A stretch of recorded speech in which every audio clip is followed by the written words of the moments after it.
When a patient comes to meet me on the first visit, we do an initial consultation, and that usually takes the form of a history, medical history, dental history, a full examination of the face, the jaw, inside the mouth, the teeth and so on. So we do all that. We then take very exact records, and these take the form of very accurate impressions of the upper and the lower jaw.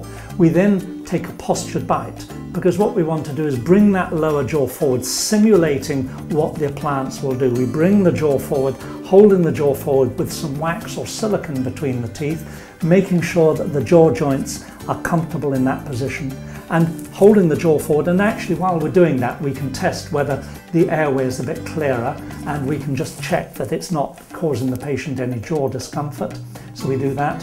And then the third thing, which is absolutely, we believe to be unique to the Somnowell production, is that we take a Facebook recording, which is a recording of how the upper jaw, or the model of the upper jaw, relates to the ears and the skull, so that we can get a better understanding of how the temporomandibular joints are working, and the joints that the appliance has in the mouth itself. The Somnowell has 4 joints, if you like, and the TM joints are 2, so you need those 6 joints all working in harmony, so that when the appliance is constructed, we put it on a jaw simulator at each stage, so that we try and simulate what the jaw is actually doing for maximum comfort for the patient.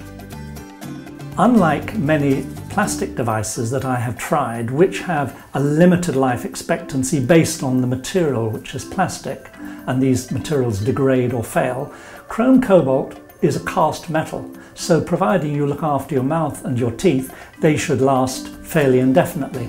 I've been using chrome cobalt for the last 14-15 years. 1 or 2 patients come back with a breakage, but they seem to be going on and on and on. So if you look after your mouth and the appliance, they should last fairly indefinitely. We have been doing follow-up surveys on our patients almost ever since I started, and I suppose we've got probably something like 300 follow-up surveys for patients where they've told us how they've got on, both short-term and long-term. And looking at those in the long term and then analysing the results, we're getting something like a 93% success rate for the conditions that patients are complaining of. Not everybody says it sorts them out perfectly. There's obviously a range, but on the whole, that's the sort of level. I'm Sharif Habashi. I'm a consultant ear, nose and throat surgeon. I have been working in North London for about 19 years. I decided to try the Somnowell device myself, and I thought it would be my Christmas present to my wife.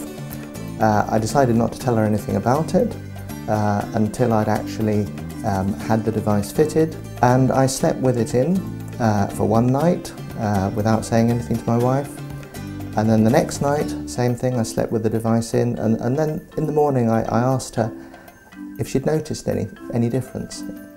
And she said yes. For the first time that she could remember, she had been woken for those 2 mornings by the alarm clock. And she'd realised that actually she could sleep through the whole night.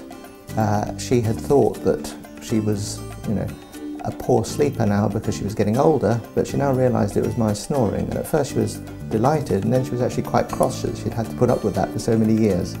But then very quickly she was very happy again.